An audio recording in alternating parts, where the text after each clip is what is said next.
going on in that regard. So. Yeah. Thank you. Well, thanks for being here. Let me just frame maybe a discussion here, and then I'll be quiet and turn this over to you all. The last 2 days have been spent out in the field. We were at the Chessman Reservoir yesterday outside of Helena.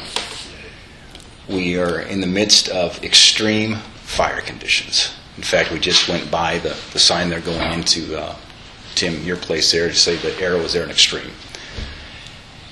I think we all would agree, in talking to folks who've been watching a long time, we may be heading into one of the more challenging fire seasons we've had that could rise to being historic.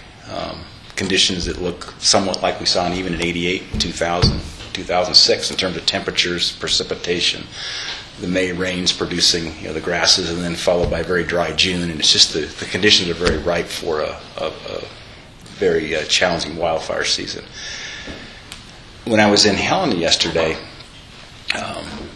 with Bill Avey and talking through the fact we were miles away from Helena up there at Chessman, and yet only 4 hours, according to their fire modeling predictions, that if there is an ignition source up there, the fire will reach Helena in 4 hours, just by the nature of the way the draws work, the prevailing winds, and the fuel they've seen there.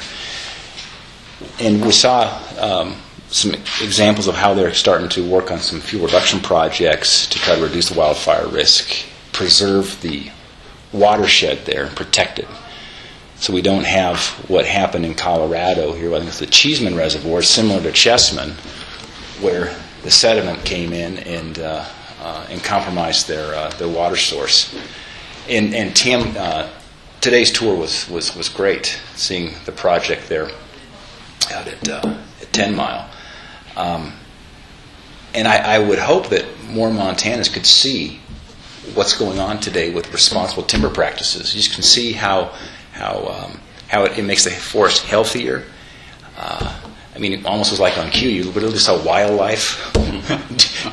I think Tom spotted that first deer and said, "Look at that! There's deer walking through the back there because they've got forage." And yet they just cleaned up some of the burn there in May, and already by the 1st of July, you already see a pretty rich, diverse revegetation going on. By next spring, that's going to look beautiful, or look great. And what it does to accelerate the growth of the timber there, reduce the fire risk as we look at these wild and urban interfaces with modern day timber harvest practices. So I guess what I'd like to do is to discuss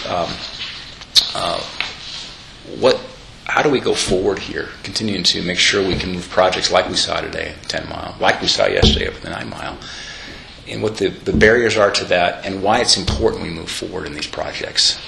And then not to mention, there were three, was pointed out by Angelo today, with Tricon, there's 300 families that are able to keep food on the table here with the jobs associated with that. So we're protecting the environment, reducing risk of wildfires, protecting watershed, creating jobs, revenues here certainly for our communities in the form of taxes coming off of our federal land.